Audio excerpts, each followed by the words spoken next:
이게 뭐 하시는 거예요? 갑자기 모르는 사람을 집에 들이시고, 무슨 소리 하는 거야? 아버지 인생인 건 알겠지만 재산 문제는요? 그날 한 집 안에서 누군가는 처음으로 자신의 자리를 의심하게 되었습니다. 함께라는 선택이 정말 옳았는지, 그 선택이 누군가의 삶을 지켜주는 일이었는지, 아니면 서서히 지워가게 만드는 일이었는지, 그 대답은 생각보다 늦게 찾아왔습니다. 이 이야기를 시작하기 전에 여러분의 구독과 좋아요는 따뜻한 응원의 손길이 됩니다. 안녕하세요. 저는 올해 67살이 된 김순이라고 합니다. 저는 작은 반찬 가게를 운영하고 있습니다. 새벽 5시면 어김없이 일어나 시장으로 향합니다. 그날 장을 봐야 신선한 재료로 반찬을 만들 수 있거든요. 무거운 배추 한 포기, 시금치 한 단을 고르는 일도 이제는 손에 익었지만 나이가 드니 예전만큼 가볍지는 않습니다. 그래도 멈출 수는 없었습니다. 이 가게가 제 유일한 생계 수단이니까요. 가게 문을 열면 단골 손님들이 하나둘 찾아옵니다. 오늘은 뭐가 맛있어요? 김치 좀 더 담가주세요. 손님들과 짧은 인사를 나누고 반찬을 담아드리고 계산을 하는 일상이 반복됩니다. 저녁 8시가 되어야 가게 문을 닫을 수 있습니다. 하루 15시간을 가게에서 보내는 셈이죠. 문을 닫고 원룸으로 돌아오는 길은 늘 고요합니다. 불이 꺼진 방문을 열고 들어서면 텅 빈 공간만이 저를 맞이합니다. 간단히 씻고 침대에 누우면 온몸이 욱신거립니다. 하루 종일 서 있었던 다리, 무거운 걸 들었던 허리가 제 나이를 실감하게 만듭니다. 젊었을 때는 이렇지 않았습니다. 가족도 있었고 웃음소리가 가득한 집도 있었습니다. 하지만 세월이 흐르면서 하나둘 관계가 멀어졌습니다. 남편과는 일찍 헤어졌고 자식들은 각자의 삶을 살아가느라 바빴습니다. 처음에는 섭섭했지만 어느 순간부터는 그러려니 했습니다. 누구를 원망할 수도 없었습니다. 그저 제 삶을 제가 꾸려가는 것뿐이었으니까요. 혼자 사는 시간이 길어지면서 외로움은 일상이 되었습니다. 저녁을 먹을 때도 혼자, 텔레비전을 볼 때도 혼자, 아플 때도 혼자였습니다.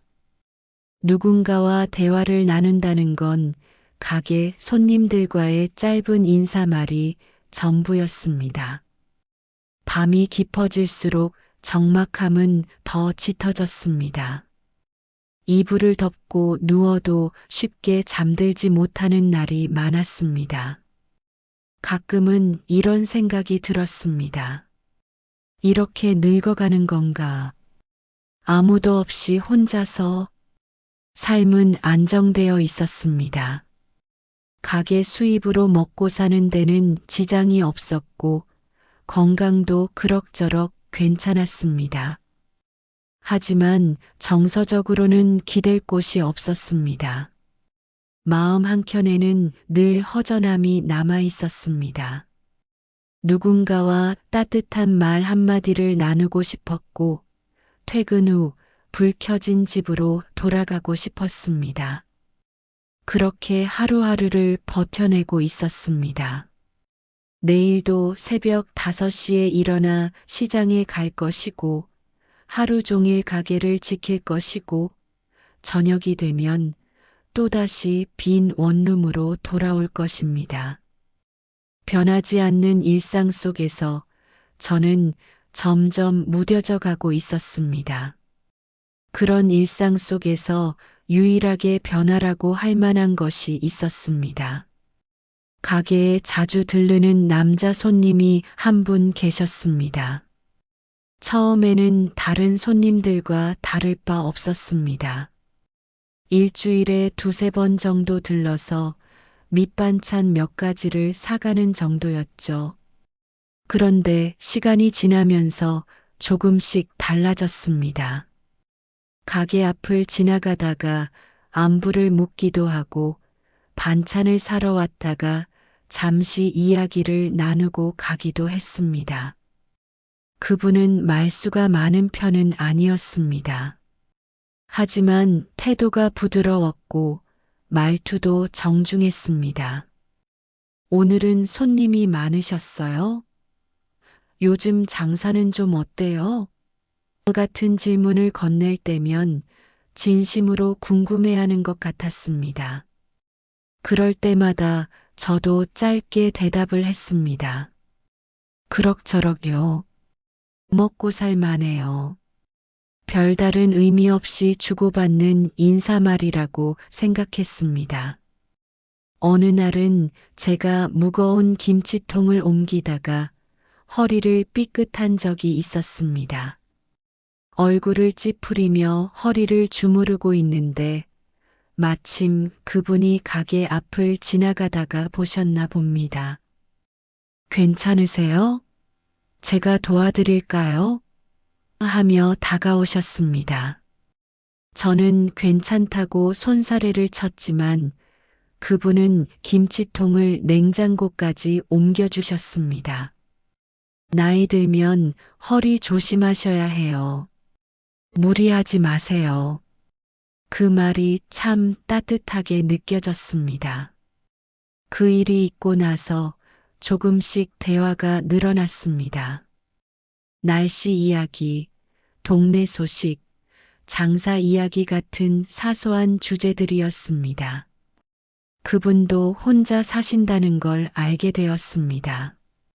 가끔 반찬을 사러 오시는 것도 혼자 식사를 해결하기 위해서였던 거죠. 집에서 요리하기가 귀찮아서요. 반찬만 있으면 밥 해먹기는 쉽잖아요. 그렇게 말씀하시는 모습이 어쩐지 저와 비슷하다는 생각이 들었습니다. 몇 달이 지났을까요? 어느 저녁이었습니다. 평소보다 늦은 시간에 그분이 가게에 들어오셨습니다. 마침 손님이 없을 때였습니다. 아직 안 닫으셨네요. 곧 닫으려던 참이었어요. 그렇게 말하며 반찬 몇 가지를 담아드렸습니다. 그런데 그날은 평소와 달랐습니다. 반찬을 받아 들고도 바로 나가지 않으시고 가게 안을 둘러보셨습니다. 매일 이 시간까지 일하시면 힘드시겠어요. 익숙해졌어요. 뭐? 저는 대수롭지 않게 대답했습니다. 사실 힘들지 않다면 거짓말이었지만 그렇다고 누군가에게 털어놓을 일도 아니었으니까요. 그분은 잠시 망설이시더니 조심스럽게 말씀하셨습니다. 저도 혼자 살아서 그런지 집에 들어가면 참 허전해요. 넓은 집에 혼자 있으면 오히려 더 외롭더라고요. 그 말에 저도 모르게 고개를 끄덕였습니다. 저도 그래요. 하루 종일 사람들 만나다가도 집에 가면 아무도 없으니까요. 그날 저녁 저희는 처음으로 긴 대화를 나눴습니다. 가게 문을 닫고 정리를 하는 동안에도 그분은 옆에서 이런저런 이야기를 꺼내셨습니다.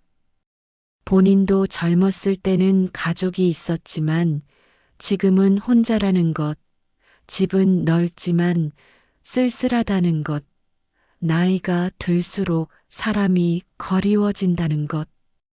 그 모든 말들이 제 마음속 이야기 같았습니다. 저는 오랜만에 누군가와 마음을 나누는 시간을 가졌습니다.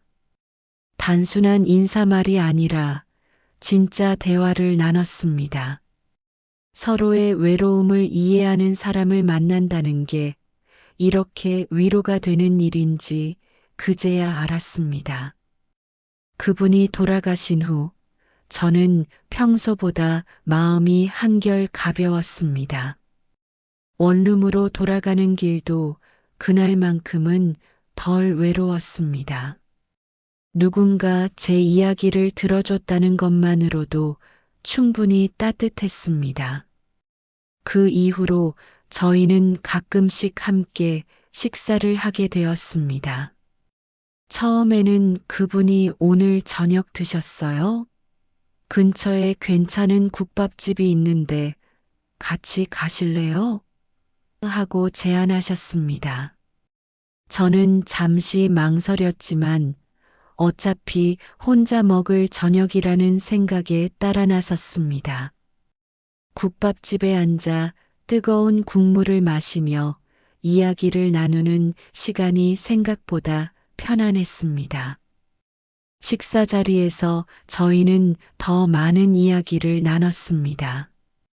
그분은 젊었을 때 작은 사업을 했다고 했습니다. 그때는 바빴죠. 아침부터 밤까지 일만 했어요. 그러다 보니 가족들과 보내는 시간이 없었고요. 그렇게 말씀하시는 표정이 아쉬워 보였습니다.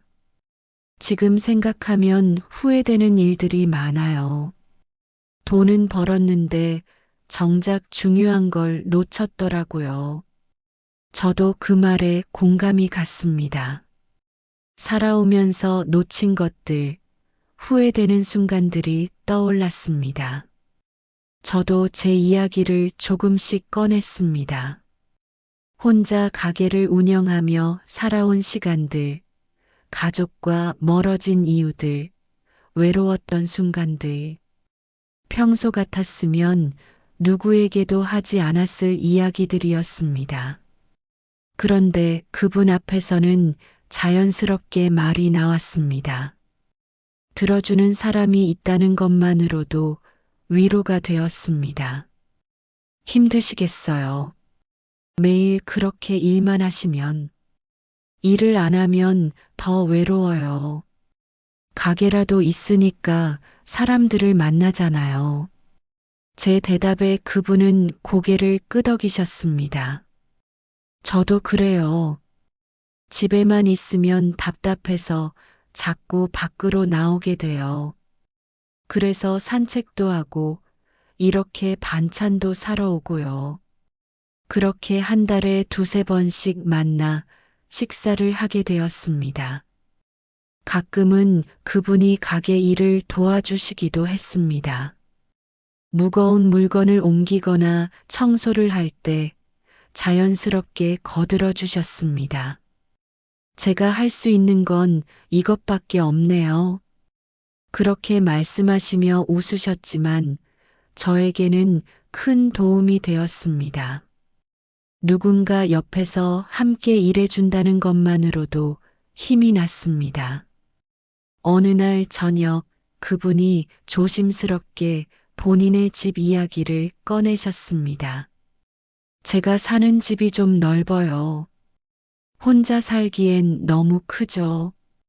방도 여러 개고 거실도 넓고. 처음에는 단순한 이야기인 줄 알았습니다. 그런데 그분의 표정이 평소와 달랐습니다. 뭔가 더 하고 싶은 말이 있어 보였습니다. 혼자 있으면 공허해요. 집이 넓으니까 오히려 더 그래요. 빈 공간만 많아서 쓸쓸하더라고요. 그 말을 들으니 제 원룸이 떠올랐습니다. 좁지만 그곳도 충분히 쓸쓸했습니다. 넓든 좁든 혼자라는 건 똑같이 외로운 일이었습니다. 저도 이해해요. 집에 돌아가면 아무도 없는 게 제일 힘들어요. 그날 이후 며칠이 지났을까요? 그분이 다시 가게에 오셨습니다. 평소보다 진지한 표정이셨습니다. 손님들이 모두 나간 후 그분은 조심스럽게 말을 꺼내셨습니다. 제 말이 갑작스러울 수도 있는데요. 혹시 저와 함께 사는 건 어떨까요? 순간 귀를 의심했습니다. 네, 동거요. 같이 살면 서로 덜 외롭지 않을까 싶어서요. 머릿속이 복잡해졌습니다. 이 나이에 누군가와 함께 산다는 게 쉬운 일은 아니었습니다.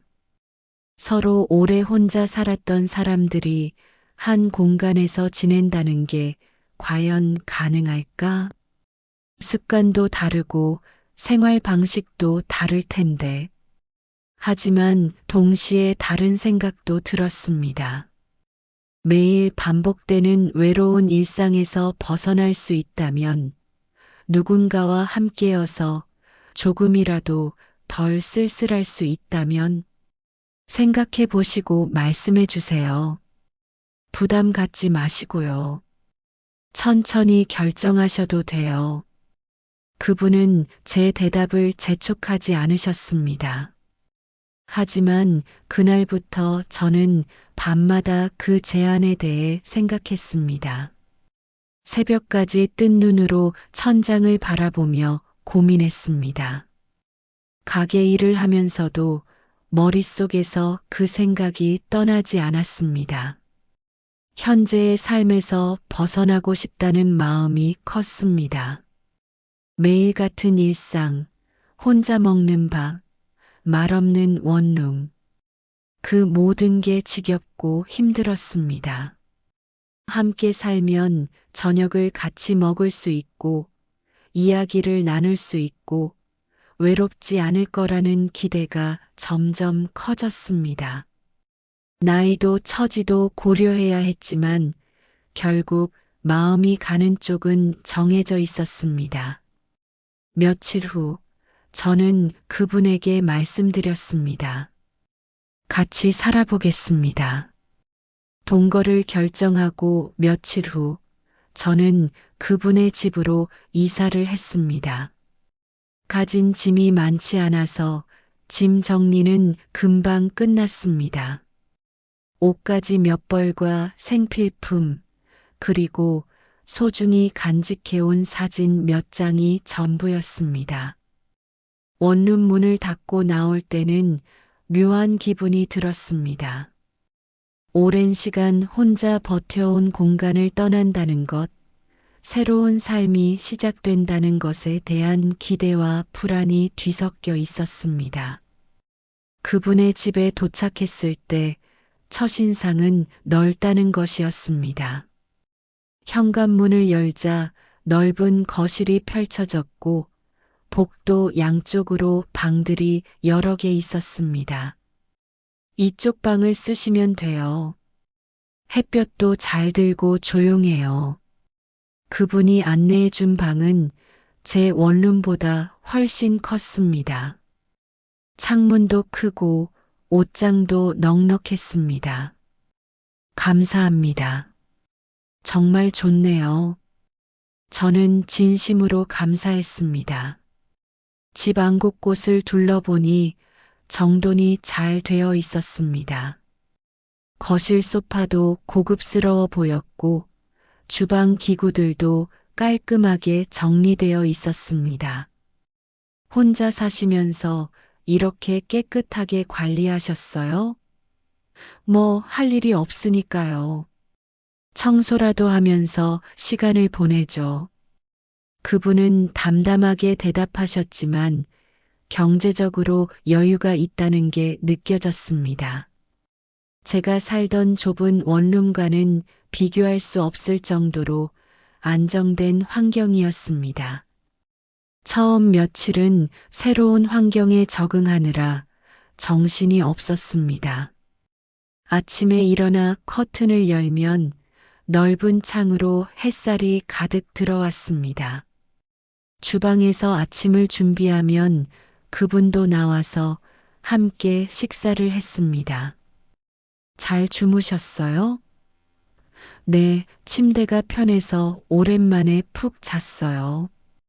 이런 소소한 대화를 나누는 것만으로도 전에 없던 평온함을 느꼈습니다. 반찬 가게는 계속 운영하기로 했습니다. 가게를 그만두실 필요 없어요. 하시던 일 계속하세요. 그분은 제가 일하는 것을 당연하게 여겼습니다. 저도 일을 그만둘 생각은 없었습니다. 가게가 없으면 하루 종일 집에만 있어야 하는데 그건 제 성격에 맞지 않았습니다. 그래서 예전처럼 새벽에 시장에 가고 하루 종일 가게를 운영했습니다. 다만 퇴근 후 돌아갈 곳이 빈 원룸이 아니라 불 켜진 집이라는 게 달라졌습니다. 저녁이 되어 집에 들어서면 거실에 불이 켜져 있었고 그분이 텔레비전을 보고 계셨습니다. 오셨어요? 저녁은 드셨어요?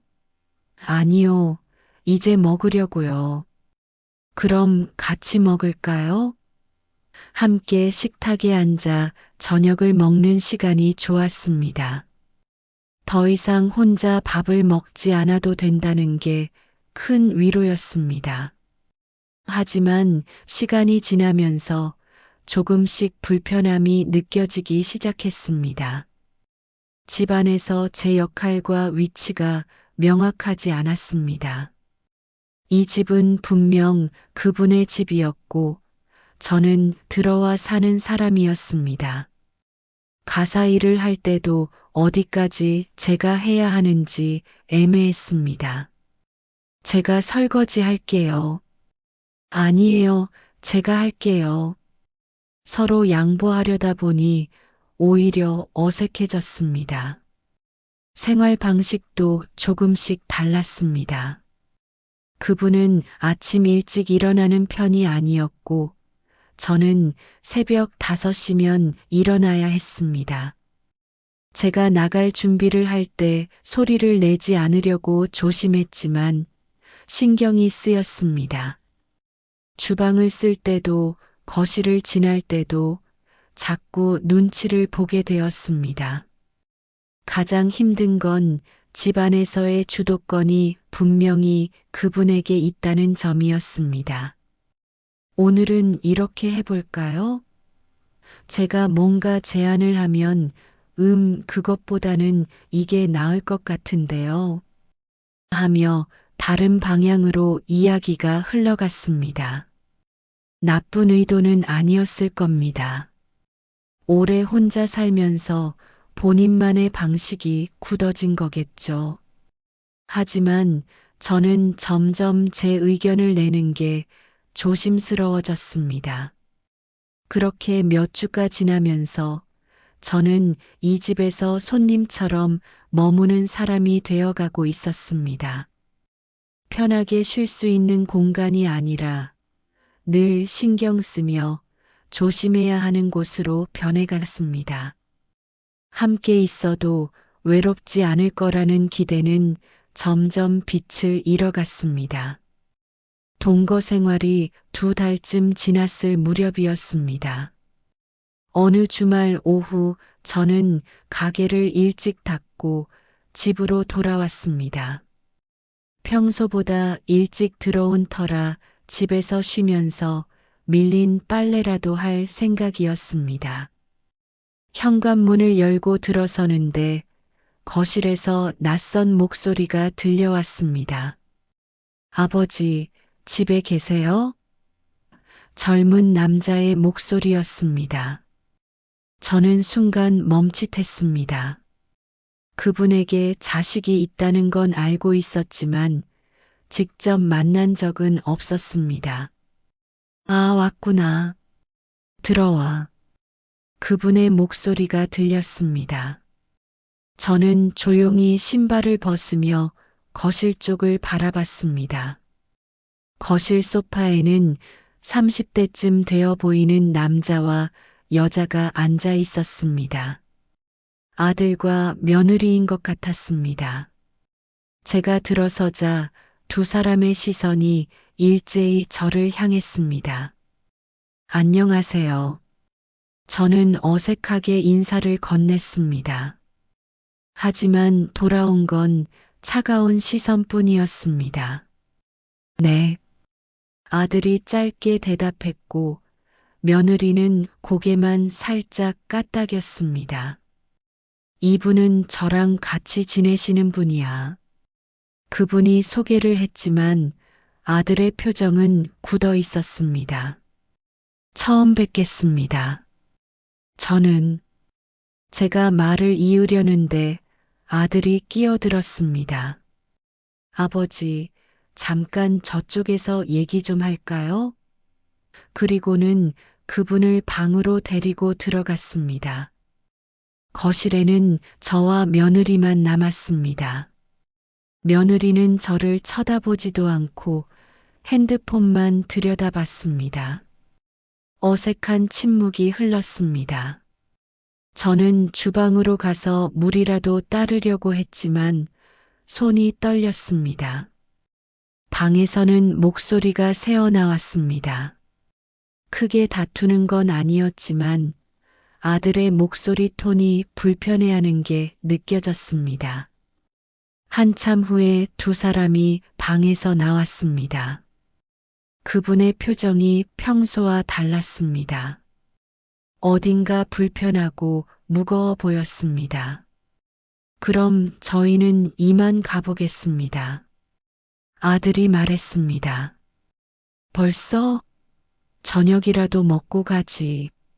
아니요, 약속이 있어서요. 짧은 대답이었습니다. 며느리는 끝까지 저와 눈도 마주치지 않았습니다. 그들이 나간 후 집안의 분위기가 완전히 바뀌었습니다. 아까까지만 해도 평온했던 거실이 갑자기 무겁게 느껴졌습니다. 그분은 소파에 앉아 한숨을 쉬셨습니다. 죄송해요. 애들이 좀 괜찮아요.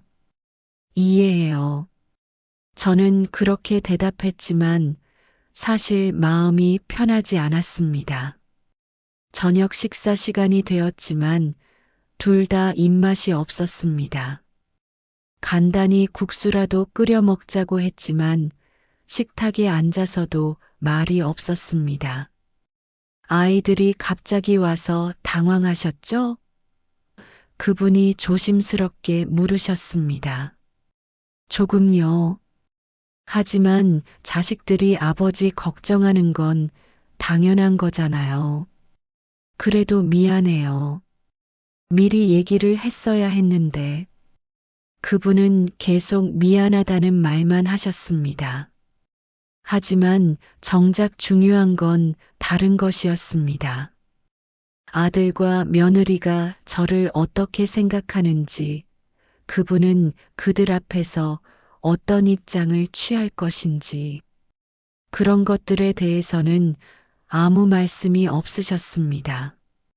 그날 밤 저는 제 방에 누워 천장을 바라봤습니다. 오늘 오후에 느꼈던 그 차가운 시선들이 계속 떠올랐습니다. 저는 이 집에서 환영받지 못하는 존재였습니다. 그분의 자식들에게 저는 그저 불편한 사람일 뿐이었습니다. 갑자기 나타나서 아버지 집에 들어와 사는 정체 모를 여자. 며느리의 차가운 눈빛이 특히 기억에 남았습니다. 말 한마디 없이도 그 눈빛만으로 충분히 전해졌습니다. 당신은 여기 있을 사람이 아니에요. 그런 메시지가 느껴졌습니다. 저는 이불을 뒤집어 쓰고 눈을 감았습니다. 함께 살면 덜 외로울 줄 알았는데 오늘은 유난히 외로웠습니다. 그분도 복도 건너편 방에서 잠들지 못하고 계실 것 같았습니다. 자식들과의 관계, 저와의 관계 사이에서 고민하고 계실 게 분명했습니다. 하지만 그 고민의 결론이 어디로 향할지 저는 이미 어렴풋이 알고 있었습니다.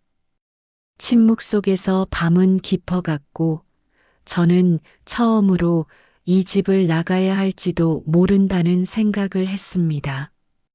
첫 방문 이후 아들 내외는 한 달에 한두 번씩 집을 찾아왔습니다. 처음에는 주말에 잠깐 들르는 정도였지만 점점 방문 횟수가 늘어났습니다.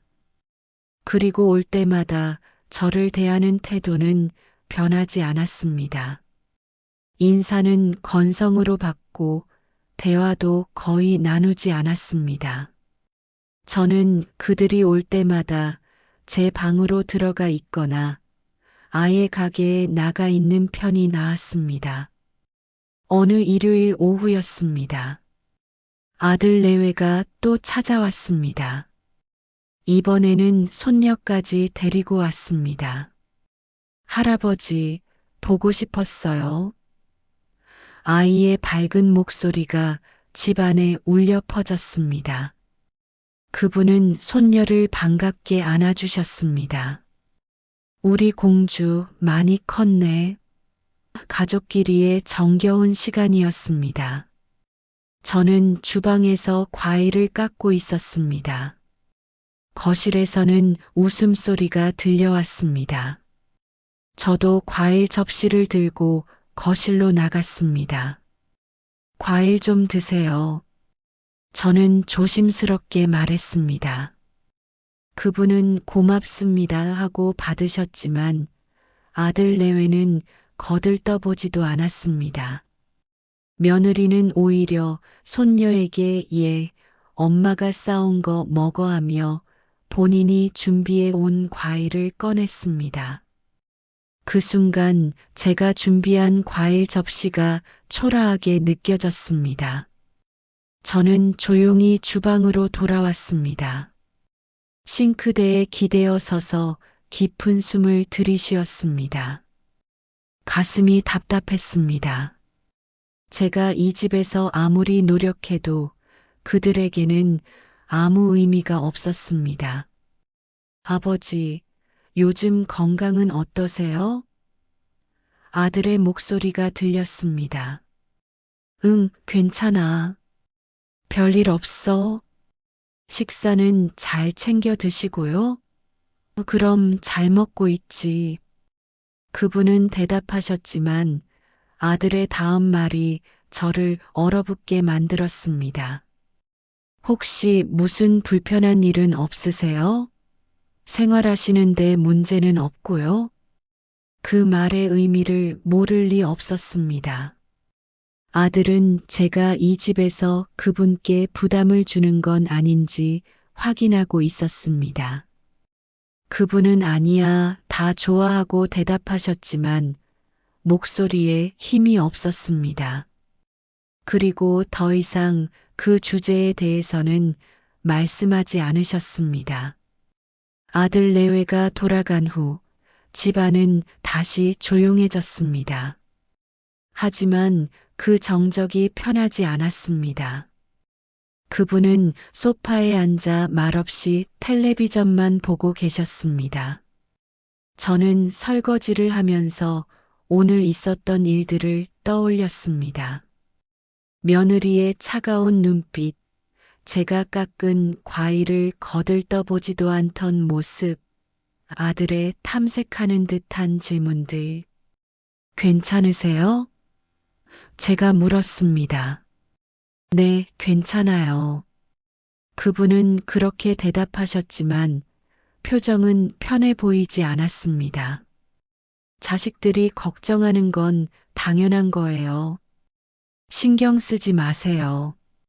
저는 위로의 말을 건넸지만 사실 제 마음도 무거웠습니다.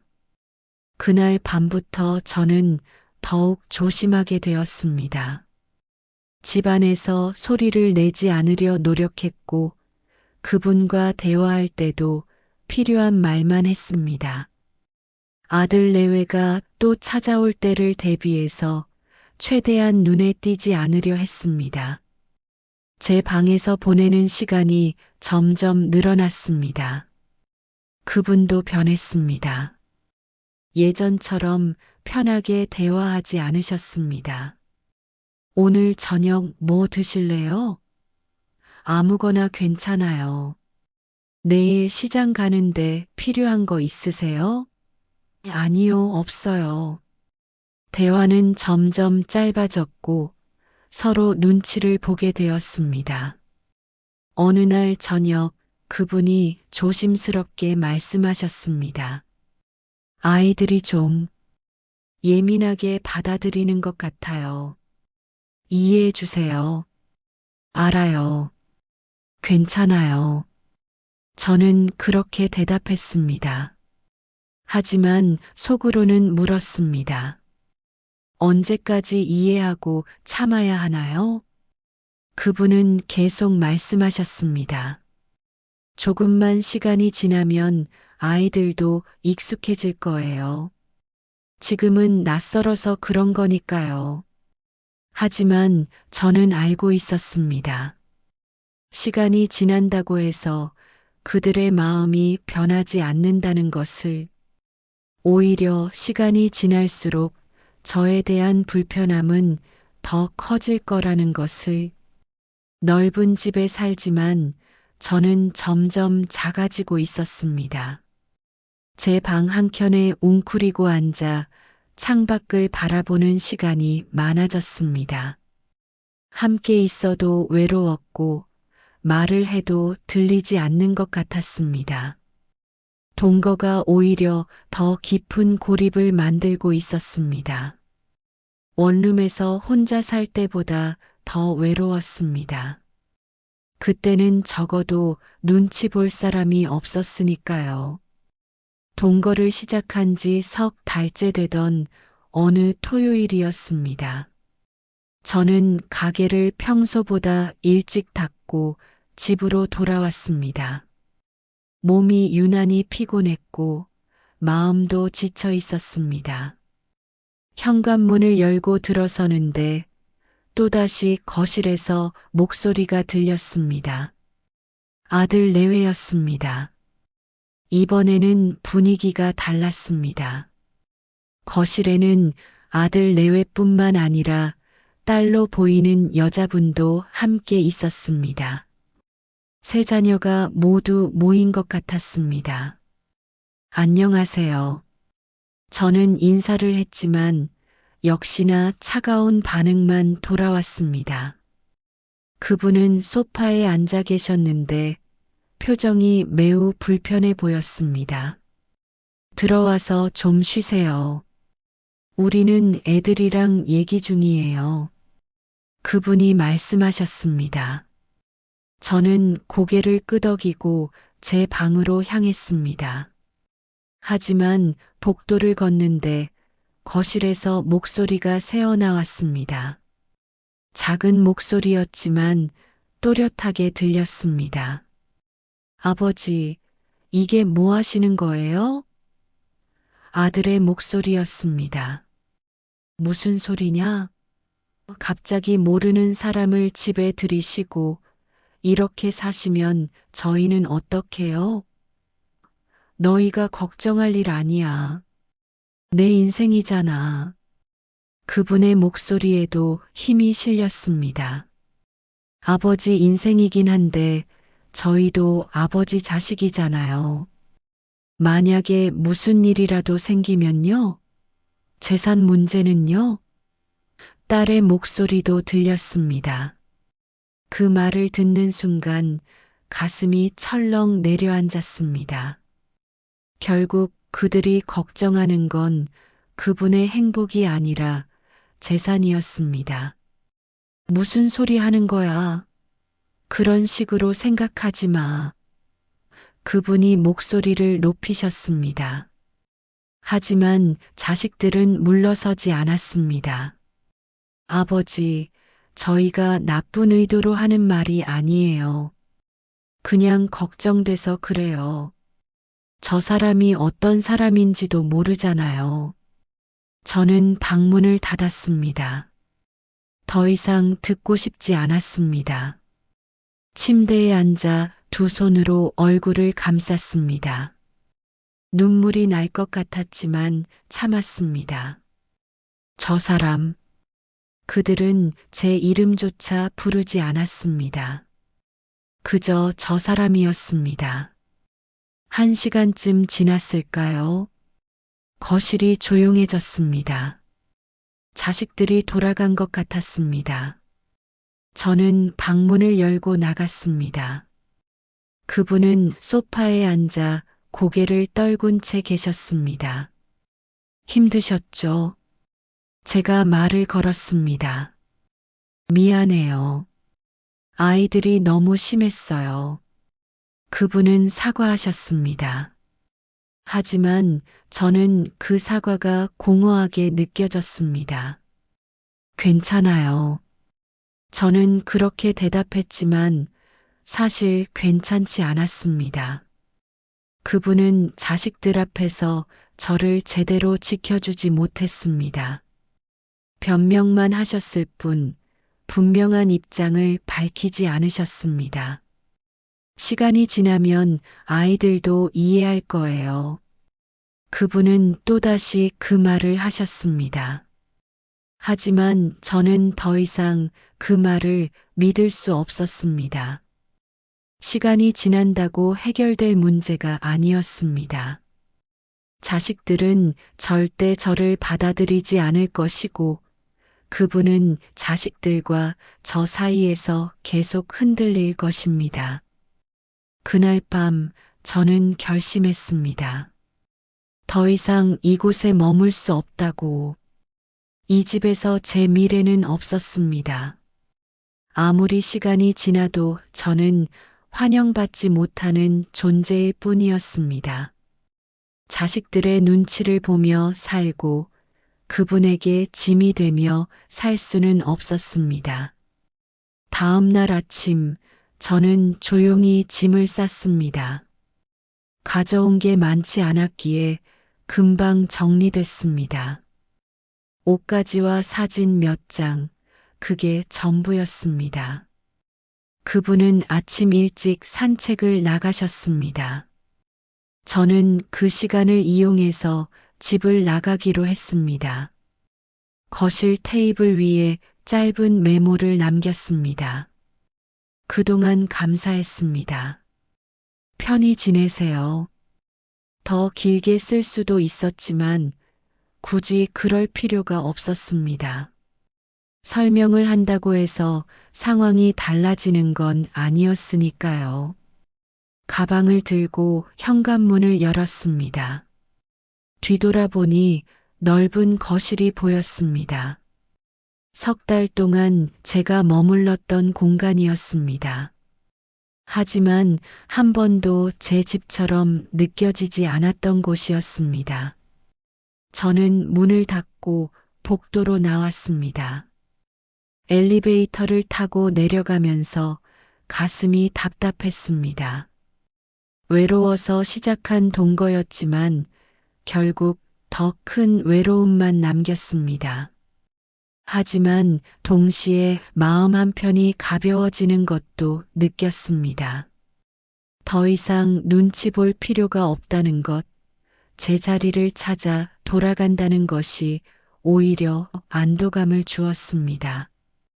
건물 밖으로 나오자 차가운 바람이 얼굴을 스쳤습니다. 저는 가방을 단단히 쥐고 걸음을 옮겼습니다. 돌아갈 곳은 정해져 있었습니다. 제가 떠나온 원룸, 제 반찬 가게, 그곳이 제 자리였습니다. 이 선택은 충동이 아니었습니다. 오랜 시간 쌓여온 감정의 결론이었습니다. 원룸으로 돌아왔습니다. 문을 열고 들어서니 석 달 전 그대로였습니다. 조금 먼지가 쌓여 있었지만 낯설지 않았습니다. 오히려 익숙하고 편안했습니다. 짐을 내려놓고 창문을 열었습니다. 신선한 공기가 들어왔습니다. 좁은 공간이었지만 이곳은 온전히 제 공간이었습니다. 청소를 하고 정리를 하니 금방 예전 모습으로 돌아왔습니다. 옷장에 옷을 걸고 사진을 제자리에 놓았습니다. 모든 게 제자리를 찾아가는 것 같았습니다. 그날 밤 저는 오랜만에 제 침대에서 편히 잠들었습니다. 누구 눈치도 보지 않아도 되는 공간에서의 잠은 깊었습니다. 다음 날 새벽 5시 알람 소리에 일어났습니다. 예전처럼 시장으로 향했습니다. 새벽 공기는 여전히 차가웠고 시장 상인들의 목소리는 활기찼습니다. 언니, 오랜만이네. 단골 채소 가게 아주머니가 반갑게 인사했습니다. 그러게요. 잘 지내셨어요? 그럼 잘 지냈지. 언니는 어디 갔다 온 거야? 응, 잠깐 좀 다녀왔어요. 장을 보고 가게로 갔습니다. 가게 문을 열고 들어서니 익숙한 냄새가 났습니다. 김치 냄새, 된장 냄새, 제가 만든 반찬들의 냄새. 이 냄새가 그리웠다는 걸 그제야 깨달았습니다. 저는 앞치마를 두르고 반찬을 만들기 시작했습니다. 9시가 되자 단골 손님들이 하나둘 들어오기 시작했습니다. 사장님, 오랜만이에요. 요즘 안 보이시더니 어디 다녀오셨어요? 건강은 괜찮으세요? 손님들의 안부 인사가 반가웠습니다. 네, 잘 지냈어요. 걱정해 주셔서 감사해요. 가게 일은 여전히 바빴습니다. 반찬을 담고 계산하고 손님들과 이야기 나누는 일상. 몸은 피곤했지만 마음은 편했습니다. 이 일이 제 삶이었고 이 자리가 제 자리였습니다. 넓은 집에서 눈치 보며 지내는 것보다 좁은 가게에서 당당하게 일하는 게 훨씬 나았습니다. 저녁 8시 가게 문을 닫았습니다. 하루의 매출을 정리하고 남은 반찬을 냉장고에 넣었습니다. 청소를 하고 불을 끄고 나왔습니다. 원룸으로 걸어가는 길은 여전히 조용했습니다. 하지만 예전처럼 외롭지는 않았습니다. 집에 돌아와 간단히 저녁을 먹었습니다. 혼자 먹는 밥이었지만 불편하지 않았습니다. 오히려 편했습니다. 제가 먹고 싶은 걸 먹고 제가 원하는 시간에 먹을 수 있었습니다. 설거지를 하고 샤워를 하고 침대에 누웠습니다. 며칠이 지나자 완전히 예전 생활로 돌아왔습니다.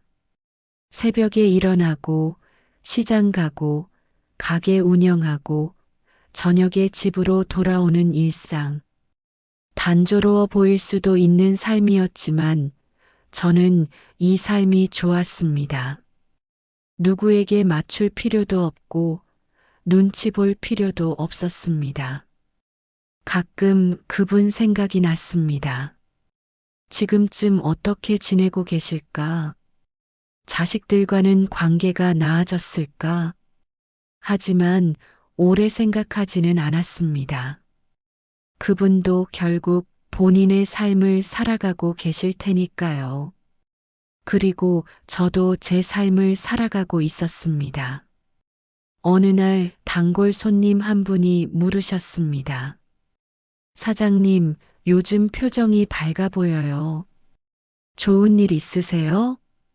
저는 웃으며 대답했습니다. 그냥 평범한 일상이 좋아요. 그래요? 그게 제일 중요한 거죠, 뭐. 손님도 웃으며 말씀하셨습니다. 그날 저녁 저는 원룸 창가에 앉아 밖을 바라봤습니다.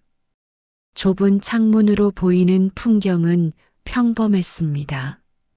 하지만 그 평범함이 소중했습니다.